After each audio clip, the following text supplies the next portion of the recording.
নমস্কার, আমি সায়ন্তিকা। আমার চ্যানেল দ্য রিফ্লেক্টিভ ট্রেডারে আপনাদেরকে স্বাগত জানাই। আজকে লাস্ট যে ভিডিওটা আমি পাবলিশ করেছিলাম তাতে আপনাদেরকে বলেইছিলাম যে প্রত্যেকটা উইকেন্ডেই আমি আপনাদের জন্য এডুকেশনাল যে ভিডিওগুলো হয় সেগুলো লার্নিং ভিডিওগুলো নিয়ে আমি আপনাদের কাছে চলে আসব।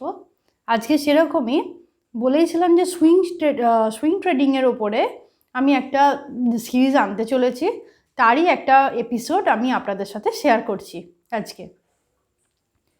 তার আগে প্রথমেই বলে রাখি,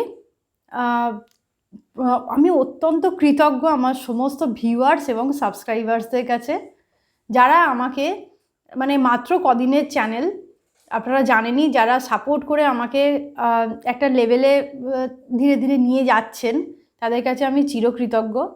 তার সাথে আবারও লাস্ট যে ভিডিওটা পাবলিশ করেছিলাম সেখানে আপনাদের প্রচণ্ড সমর্থন পেয়েছি, ভীষণ ভালো লেগেছে। আপনাদের সমস্ত কমেন্ট আমাকে ভীষণভাবে অনুপ্রাণিত করে। তারই মধ্যে যারা কয়েকজন আছেন যারা প্রফিট লস অ্যাকাউন্ট দেখবার জন্য বারবার লিখেছেন, তাদেরকে বলি আমি এখনও আমার যখন সময় হবে আমি অবশ্যই প্রফিট লস অ্যাকাউন্টস আমার ভিউয়ার্সদের জন্য, সাবস্ক্রাইবার্সদের জন্য দেখাবো, শো করব। কিন্তু আমি এখানে কোনো ট্রেড রেকমেন্ড করি না, আমি জাস্ট লার্নিং পারপাসে ভিডিও শেয়ার করি। আর যাদের ভালো লাগে আমার যে প্রসেস, আমার যে ভিউ রেগুলার, আমি সেটা আপনাদের সাথে শেয়ার করে চলেছি, যাতে একটা বিগিনার্স কেউ না কেউ অন্তত উপকৃত হবেন। আর এছাড়া আপনারা যারা আমাকে সমর্থন করছেন তাদের কাছে তো আমি বললামই, আমার কি বলবো, কৃতজ্ঞতা জানানোর ভাষা নেই। আর যার ভালো লাগবে না, আমি আমার সময় মতো অবশ্যই প্রফিট লস অ্যাকাউন্ট শেয়ার করব। যার ভালো লাগবে না, আমি কাউকে জোর করে দেখতে বলিনি। যার ভালো লাগবে না অবশ্যই তিনি ভিডিওটা স্কিপ করে যাবেন। এবার আসি যে সুইং ট্রেডিংয়ের বিষয়ে ফার্স্ট এপিসোডে। সুইং ট্রেডিংয়ের ফার্স্ট এপিসোডে আমি আপনাদের জানাতে চাই সুইং ট্রেডিংটা কী। অ্যাকচুয়ালি আমি কী এপিসোডের মধ্যে জানাবো সেটা বলছি। সুইং ট্রেডিংটা কী এবং কীভাবে সেটা করতে হয়, হয়তো পরের এপিসোডগুলো আবারও আনবো, অন্যান্য টপিকগুলো। তার যে রিস্ক ম্যানেজমেন্ট, যেটা জরুরি বিষয়, সেই রিস্ক ম্যানেজমেন্ট কীভাবে করতে হয়, তাতে এই যে প্রবাবিলিটি বিষয়টা কিভাবে বুঝতে হয়, যেটার মাধ্যমে একটা একটা যে বিগিনার্স তিনি পুরোপুরি নেক্সট লেভেলে পদার্পণ করবেন, যার মাধ্যমে এইভাবে সুইং ট্রেডিং কীভাবে করতে হয়, স্টক সিলেকশন কীভাবে করতে হয়, এবার স্টক সিলেকশনের সাথে সাথে কীভাবে আমরা সমস্ত বিষয়টাকে ম্যানেজ করে উঠতে পারবো সুইং ট্রেডিংটাকে, সেই সমস্তটা আমি বেশ কয়েকটা সিরিজ ধরে আপনাদের কাছে তুলে ধরব। এবার আসি নেক্সট টপিক, মেন টপিকে আমি আসি যে সুইং ট্রেডিংটা কী। সেই সুইং ট্রেডিংয়ে যাওয়ার আগে আমাদের ফার্স্ট যেটা ফার্স্ট ফোকাস রাখতেই হবে সেটা হলো কনসিস্টেন্সিটা ভীষণ গুরুত্বপূর্ণ একটা ব্যাপার। আপনি কোনো একটা কনসিস্টেন্সির মানেটা কি, কোনো একটা স্ট্র্যাটেজি নিলেন, সেই স্ট্র্যাটেজি ওয়াইজই লাগাতার সেই স্ট্র্যাটেজিতে সিস্টেম অনুযায়ী আপনাকে কাজ করে যেতে হবে, এটাই হলো একটা কনসিস্টেন্সি। আমি 100টা যদি ট্রেড করি, সেখানে বারবারই আমি সেম স্ট্র্যাটেজিতে কনসিস্টেন্সি বেসিসে কাজটা আমি করে যাব। এখানে এবার আসি, এবং সুইং ট্রেডটা কাকে বলে। সুইং ট্রেড কাকে বলে? সুইং ট্রেড হলো, ধরুন কোনো একটা স্টকের ক্ষেত্রেই বলছি, ফিনান্সিয়াল ইনস্ট্রুমেন্টের মধ্যে থেকে কোনো একটা স্টকের ক্ষেত্রেই বলছি, স্টকের শর্ট টার্ম যে মুভমেন্ট বা সুইং, সেটাকে যে ক্যাচ করব, যে ক্যাচ করার প্রসেসটাকে, সেই ক্যাচ করাটাকেই বলা হয় সুইং ট্রেডিং। একটা স্টক তো একটা লেভেল পর্যন্ত মুভ করবে, সেটাকে চিনে সেটাকে ক্যাচ করতে পারা, সেই নেক্সট লেভেলে যে সুইং আছে সেই লেভেলের সুইং পর্যন্ত ক্যাচ করতে পারাটাকেই হলো সুইং ট্রেডিংয়ের আমরা বলতে পারি। এবার সুইং ট্রেডিং করতে গেলে কিছু বিষয় আমাদের অবশ্যই জানতে হয়। সেটা হলো টাইম ডিউরেশন কতটা হবে, তার টাইম ডিউরেশনের বিষয়ে আসি। এটা হলো সুইং ট্রেডিংটার টাইম ডিউরেশনটা এটা ম্যান টু ম্যান ভ্যারি করে, যে যেরকম স্ট্র্যাটেজি বানিয়েছে সেই অনুযায়ী একটা সুইং ট্রেডিংয়ের টাইম ডিউরেশন। ধরুন এটা দিনের দিন কিনে আপনি সেটা সেল করে দিতে পারেন, অথবা 1 সপ্তাহ থেকে 10 দিন মতন সেটাকে নিয়ে হোল্ড করতে পারেন। যেরকম যে স্ট্র্যাটেজি বানিয়েছে, যে যেরকম রিস্ক ফ্যাক্টরটা ক্যালকুলেট করেছে সেইভাবে আপনার টাইম ডিউরেশনটা আমরা রাখতে পারি। মোটামুটি 1 থেকে মানে কি বলবো 1 সপ্তাহ থেকে 10 দিনের মধ্যেই সুইং ট্রেডিংটা বিষয়টা কমপ্লিট হয়ে যায়। এবার আসি আরেকটা এসেন্সিয়াল পার্ট, সেটা হলো টেকনিক্যাল অ্যানালিসিসের একটু জ্ঞান থাকা দরকার, যার মাধ্যমে আমরা স্টক সিলেকশন করতে পারবো, সিস্টেম ডেভেলপ করতে পারবো। সেই কারণেই আমাদের সিস্টেমে সুইং ট্রেডিংয়ের জন্য অবশ্যই আমাদের টেকনিক্যাল অ্যানালিসিসের একটু জ্ঞান থাকা দরকার। মানে একটা সিস্টেম যে ফলো করব কিংবা একটা যে স্ক্যানারের সিস্টেম বানাবো, সব কিছুর জন্যই টেকনিক্যাল অ্যানালাইসিসটাকে ভালোভাবে আমাদের জানতে হবে। নাহলে কোনটা দিয়ে আমি কি ইন্ডিকেটার, কেউ যদি ইন্ডিকেটার ইউজ করতে চায়, price action, naked price action না গিয়ে যদি ইন্ডিকেটার ইউজ করতে চায়, সেটা কি ইন্ডিকেটার নেব, সব কিছু ভালোভাবে পুঙ্খানুপুঙ্খ দিয়ে চার্টকে অ্যানালিসিস করতে শিখতে হবে। একটু চার্টে বেশিক্ষণ চার্ট রিডিংটা জানা আমাদের খুব জরুরি বিষয়। মানে চার্টে কি বলতে চাইছে, চার্ট আমাদের কি বলে দিচ্ছে, সেটা তো আমাদের আগে বুঝতে হবে। ক্যান্ডেলটা দেখব, কোন ক্যান্ডেলের কি কি সেন্সটা কাজ করছে, সেটা লজিকগুলো বুঝে তবে একটা স্ক্যানারে যাওয়া যায়। তাহলে হঠাৎ করে একটা স্ক্যানার সিস্টেমটাকে ডেভেলপ করে দেওয়া যায় না। সেই জন্য টেকনিক্যাল অ্যানালিসিসের ভীষণভাবে দরকার। এবার আসি যে প্রসেসে আমি এছাড়া যে আরও যে সুইং ট্রেডিং করতে গেলে রিস্ক ম্যানেজমেন্টটাও জরুরি, তো সেই রিস্ক ম্যানেজমেন্ট আরও বিভিন্ন বিষয় আছে, আপনাদের কাছে অবশ্যই তুলে ধরবো। আপনারা প্লিজ সাপোর্ট করুন, আমার চ্যানেলটিকে সাবস্ক্রাইব করুন, পাশে থাকুন। এবার আসি নেক্সট টাইম ডিউরেশন আপনাদের সাথে শেয়ার করলাম, সুইং ট্রেডিং কি বললাম, টাইম ডিউরেশনের সাথে কি জানতে হবে একজন বিগিনারকে, সেটা হচ্ছে টেকনিক্যাল অ্যানালাইসিস আমাদের জানতে হবে। এবার আসি আমি যে মূল দুটো পদ্ধতি ইউজ করি সুইং ট্রেডিংয়ের জন্য, এটা আমি আমার ভিউটাই শেয়ার করছি, যে মূল পদ্ধতি শেয়ার করছি। দুটো পদ্ধতি আমি ইউজ করে থাকি সুইং ট্রেডে। সেটা যাওয়ার আগে পদ্ধতি তো বলছি, কিন্তু সেটাই যাওয়ার আগে আরও একটা লেভেল চেঞ্জিং বিষয় হলো প্রবাবিলিটি। এই প্রবাবিলিটি যে বুঝতে পারবে, প্রবাবিলিটির সঙ্গে কনসিস্টেন্সিকে মার্জ করে যিনি কাজ করতে পারবেন, তিনি অবশ্যই একটা নেক্সট লেভেলে পৌঁছতে পারবেন। একজন বিগিনার্স, একজন ট্রেডারের জন্য প্রবাবিলিটিটা ফেস করা এবং বোঝা, আত্মস্থ করা ভীষণই জরুরি বিষয়। এটা যার মধ্যে একটা তৈরি হয়ে যাবে, তিনি কিন্তু অবশ্যই একটা ট্রেডার মাইন্ডসেটটা তার মধ্যে তৈরি হয়ে গেছে, আপনি ধরেই নিতে পারেন। এবার প্রবাবিলিটিটা কি, সেই প্রবাবিলিটিতে আসি।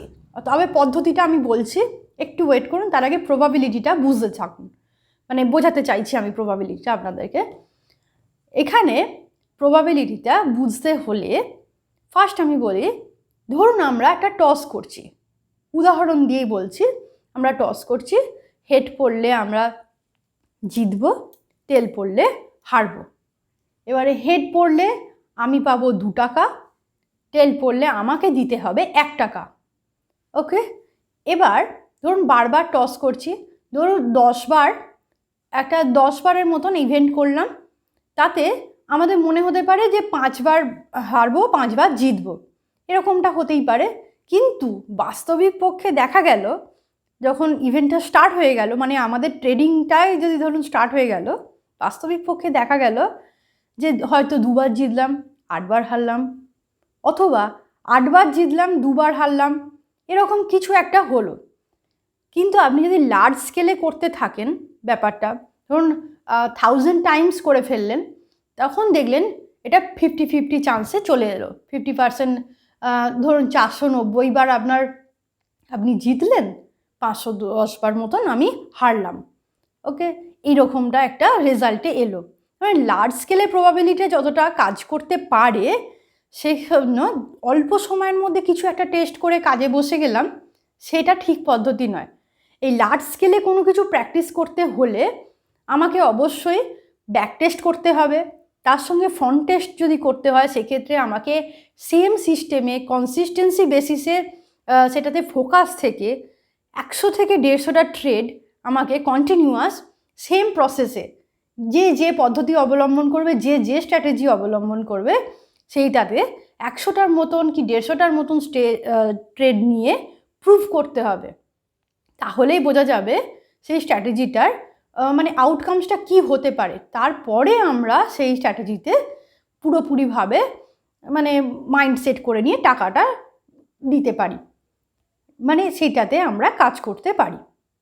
এবার পদ্ধতি তো আসছে, তার আগে বলে রাখি, যারা নতুন দেখছেন প্লিজ আমার চ্যানেলটিকে সাবস্ক্রাইব করবেন। আর আবারও বলি অসংখ্য ধন্যবাদ যারা আমাকে সাপোর্ট করছেন। প্লিজ এইভাবেই সাপোর্ট করুন, কমেন্ট করুন এবং সাবস্ক্রাইব করুন, আরও বেশি করে চ্যানেলটিকে শেয়ার করুন। আমি আপনাদের সাথে রেগুলারই এডুকেশনাল পারপাস ভিডিও সবসময় আপনাদের সাথে শেয়ার করছি। যে ইন্ট্রাডে স্টকগুলো আপনাদের সাথে শেয়ার করি, যে সুইং স্টকগুলো শেয়ার করি, এছাড়া ব্যাঙ্ক নিফটির জন্য আমি আর একটা আলাদা চ্যানেল খোলার কথা ভাবছিলাম, কিন্তু সময় পেলে আমি করে ফেলবো। তার মধ্যে আমি ব্যাঙ্ক নিফটিরও পোস্ট করি। যেগুলো পোস্ট করছি আপনারা প্লিজ দেখবেন, কমেন্ট করবেন, লাইক করবেন এবং শেয়ার করতে থাকবেন। এবার আসি যে দুটো পদ্ধতি আমি ইউজ করে স্টক সিলেকশন করি সেই বিষয়, কিন্তু এরপরে যে আরও এপিসোড থাকবে তাতে আরও আপনারা বুঝতে পারবেন সমস্ত সুইং ট্রেডটাকে কিভাবে আমরা এগিয়ে নিয়ে যেতে পারি। প্রবাবিলিটি বিষয়টায় যাওয়ার যে বলছিলাম আমি আপনাদেরকে, যে প্রবাবিলিটি হলো 100 থেকে 150টার মতন ট্রেড নিয়ে সেটাকে সেট করতে হবে, তার স্ট্র্যাটেজি থেকে শুরু করে সবটা। এবার এই প্রবাবিলিটি নিজেকে কি করে, মানে একটা ট্রেডার নিজেকে কি করে সেট করবে সেটা বলি। ধরুন একটা ট্রেড নিলাম, সেখান থেকে আমার যেহেতু বললাম 50-50 চান্স, হয় সেদিনকে জিততে পারি অথবা হারতে পারি, সেখানে আমার কোনো সেরকম ফিলিংস কাজ করবে না। একটা ট্রেডারের এটাই মাইন্ডসেট হওয়া জরুরি যে আমার সেখানে কোনো ফিলিংস কাজ করবে না। হয়তো আমার এই ট্রেডটায় এরকমই ভেবে নিতে হবে, যেহেতু আমি একটা মানে 1000 অফ ট্রেডে আমি যেহেতু জেনে আছি যে আমার প্রফিট হতে পারে, লস হতে পারে, দিয়ে টোটালের ওপর 50% চান্স। তাহলে আমি যেদিন ট্রেডটা এন্ট্রি নেব, যেদিনকে ট্রেডটা এন্ট্রি নিলাম ডে 1-এই ধরুন, সেদিনকে আমি তাহলে কেন আশা করব যে আমি এটাতে জিতবই? সেই আশাটা যদি আমরা ছাড়তে পারি তাহলে কিন্তু আমরা আমাদের স্ট্র্যাটেজিতেও ফিক্স থাকতে পারবো এবং প্রসেসটাতেও ফিক্স থাকতে পারবো। নাহলে কনসিস্টেন্সিটা কিন্তু নষ্ট হয়ে যাবে, স্ট্র্যাটেজিটাকে দোষ দিতে দিতে আমরা বেরিয়ে যাব। তাই জন্য বলছি প্রবাবিলিটিটাতে ফোকাস করুন, কনসিস্টেন্সিটা তবে আমাদের আত্মস্থ হবে এবং আমাদের স্ট্র্যাটেজিটাতেও ফিক্স থাকতে পারবো। মানে ডে 1 থেকেই যদি আমি যে ফার্স্ট ট্রেডটা নিলাম সেটাতেই যদি আমি আশা করে ফেলি যে আমি এটাতে জিতেই যাব, সেক্ষেত্রে আপনি রুলস ভাঙার খেলায় মেতে পড়বেন। বিগিনার্সদের যেটা মেন প্রবলেম, আমারও হয়েছিল, কয়েক বছর আগে আমারও হয়েছিল, কিন্তু যবে থেকে ফোকাস করা শুরু করলাম স্ট্র্যাটেজিতে বলুন, রুলসে বলুন, তবে থেকে ধীরে ধীরে আমি আস্তে আস্তে করে এগিয়ে চলেছি। এবার মানে একটা বিগিনার্সের কাছে মানতে শেখাটা, রুলসটাকে মানতে শেখাটা খুবই একটা কঠিন বিষয়, বাস্তবে একটা ভীষণ একটা কঠিন বিষয়, কিন্তু মানতে পারলে মানে নেক্সট লেভেলটা অবশ্যই আমরা টাচ করতে পারবো। এবারে আসি যে পদ্ধতিটা আপনাদের বললাম, পদ্ধতিটার বিষয় আসি। ফার্স্ট আমি দুটো পদ্ধতি তো ইউজ করি। ফার্স্ট পদ্ধতি হচ্ছে, ধরুন প্রাইসটা কারেকশান চলছে, প্রাইসের কারেকশান চলছে, সেখানে এসে মার্কেটে কোথাও কনসলিডেট করলো, দীর্ঘদিন ধরে কনসলিডেট করলো, আপ অ্যান্ড ডাউন মুভ দেখতে পেলাম, কি এবার কনসলিডেশনের পরে এখানে একটা ব্রেকআউট দিল, এই যে লেভেলটা, এই লেভেলটাতে আমরা সুইং ট্রেড নিতে পারি। মানে নিয়ারেস্ট সুইং কি আছে সেই একটা আশা করে আমরা সঠিক রিস্ক রিওয়ার্ড ক্যালকুলেশন করে একটা এখানে এরকমভাবে নেওয়া যায়। আর একটা হচ্ছে মার্কেট আপ ট্রেন্ডে ছিল, মার্কেট আপ ট্রেন্ডে থাকাকালীনই কনসলিডেশনের পর তার সাথে অবশ্যই ভলিউমটা দেখতে হবে। এই কনসলিডেশনের পিরিয়ডটায় যেন ভলিউমটাও একটা লেভেলে, একটা মাঝামাঝি একটা লেভেলে থাকে, আগের যে ভলিউম হয়েছিল তার থেকে যেন অল্প থাকে, এবং ব্রেকআউট যে হবে, ব্রেকআউট ক্যান্ডেলের যেন হাইটা মানে ভলিউমটা যেন বেশি পরিমাণে থাকে। এরকম একটা রেঞ্জের মধ্যে ভলিউমও ফেসেছিল, সেখান থেকে ভলিউমেরও ব্রেকআউট হলো, ভলিউমটাও বাড়লো, এবং আমাদের যে ব্রেকআউট ক্যান্ডেলটা সেটাও একটা সাপোর্ট পেলো। এইরকম এরই মানে ব্রেকআউটেরই দুটো ধরনকে আমি ফলো করি। এইরকম এই যে আপ ট্রেন্ডে চলাকালীন একটা কনসলিডেশনের পর বা রেঞ্জ তৈরি করার পর যে ব্রেকআউট, এটাকে আমরা টাইম কারেকশন নিয়ে ব্রেকআউট বলতে পারি। অবশ্যই আমি কি বললাম, আমি যেটা নোটিস করি সেটা হচ্ছে ভলিউমটা বাড়লো কি না। যদি ভলিউম বাড়ে তবে সেই ব্রেকআউট ক্যান্ডেলের অনেকটাই আমরা ভরসা করতে পারি। এটা তো সবসময় বলছি প্রবাবিলিটি, যে কোনো সময় উইন লস সবটাই যে কোনো একটা হতেই পারে, তাই জন্য মোটামুটি এটা দেখে একটা ডিসিশন নেওয়া যায়। এবার আসি সেকেন্ড পদ্ধতিতে, এটা হলো ব্রেকআউটের প্রসেসের মধ্যে এই দুটো পদ্ধতি অবলম্বন করা যায়, তার সঙ্গে আমরা ভলিউম দেখব। এবার আসি সেকেন্ডটায়। সেকেন্ডটা কি হতে পারে? সেকেন্ডটা হলো মার্কেট আপ ট্রেন্ডের মধ্যে চলছে, আপ ট্রেন্ডের মধ্যে চলছে, এখানে ধরুন একটা কোথাও রেজিস্ট্যান্স ফেস করেছে, সেখান থেকে ব্রেকআউট দিয়েছে। এবার এই রেজিস্ট্যান্সটা যখন এসে সাপোর্ট নিচ্ছে, মানে যেটা আগে রেজিস্ট্যান্স ছিল সেটা সাপোর্টে কনভার্ট হলো, এই অ্যাক্সিসে বুলিশ রিভার্সাল একটা প্যাটার্ন তৈরি যদি করতে পারে, এখানে যদি সাপোর্ট নিতে পারে এবং বুলিশ রিভার্সাল প্যাটার্ন তৈরি করে যদি সেখান থেকে আবারও ওঠা শুরু করে, এইখানে সাপোর্ট লেভেলের কাছে এসে আমরা একটা মানে সুইং ট্রেডের কথা ভাবতে পারি। সেখানেও আবারও বললাম, এই আপ ট্রেন্ডে থাকাকালীনও যে সময়টা এলো, রিভার্সাল যখন মানে প্রাইসটা যখন রিটেস্ট করছে, সেই সময়ের যে ভলিউম, তার থেকে যখন রিভার্সাল প্যাটার্ন মানে সাপোর্ট নিল, যে সাপোর্ট ক্যান্ডেল থেকে একটা ব্রেকআউট ওপর, সাপোর্ট ক্যান্ডেল থেকে যে মার্কেটের প্রাইসটা আবার বাড়া শুরু করলো কোনো স্টকের, তার যেন ভলিউমটা আমরা অবশ্যই দেখি বড় বেশি হয়েছে। যখন এখানে রিটেস্ট করেছিল তার ভলিউম ছোট হতে, তার ভলিউম একটা মাঝামাঝি লেভেলে থাকলেও মানে ট্রেনটা যে মানে এখনো চলছে এবং যেটা সাপোর্ট নিয়ে সেটা আবারও ওপরের দিকে উঠবে, সেটার ক্ষেত্রে যেন ভলিউমটাও বেশি থাকে। এই বিষয়গুলো নোটিস করি। আপনারাও আমার এই পদ্ধতির মতনও দেখতে পারেন চার্টটাকে। অবশ্যই চার্টকে একটু রিডিং করুন, চার্টকে সময় দিন, চার্টের মধ্যে আমরা সময় দিই, ক্যান্ডেলগুলো দেখতে পারি আরও বেশি সময় ধরে। আফটার মার্কেটও অনেকক্ষণ স্টাডি করার থাকে, সমস্ত বিষয় নিয়ে দেখে বুঝে তারপরে আমরা কাজ করতে পারি। এগুলো আমি এই একটার পর একটা বেশ কয়েকটা সিরিজের মধ্যে আপনাদের কাছে তুলে ধরবো, সুইং ট্রেডটা কীভাবে একজন বিগিনার ধীরে ধীরে করতে পারেন। এবং এছাড়া হচ্ছে সুইং ট্রেড করার আগেও কিছু তো জিনিস জানা দরকার, যেগুলো একদমই না জানলে সুইং ট্রেড কেন, মানে ইন্টারে তো ভীষণ একটা বড় ব্যাপার, যারা অনেক দিন ধরে অন্যান্য ট্রেড করে তারপরে ইন্টারনেটের একটা ভীষণ রিস্কি ট্রেডিং বিগিনার্সদের জন্য। তার আগে যে সুইং ট্রেড আছে, সুইং ট্রেডটা কোন কোন প্রসেস অবলম্বন করলে একটা সুইং ট্রেডে আমরা এন্ট্রি নিতে পারি, সেটা কিন্তু আমি ধীরে ধীরে সমস্ত এপিসোডের মাধ্যমে আপনাদের কাছে তুলে ধরবো। প্লিজ আপনারা যারা ভালো লাগবে লাইক করবেন, কমেন্ট করবেন এবং সাবস্ক্রাইব করবেন। রেগুলার যেমন আমাকে সাপোর্ট করছেন, প্লিজ আপনারা আমাকে সাপোর্ট করবেন। Thank you for watching my video. দেখা হচ্ছে নেক্সট ভিডিওতে।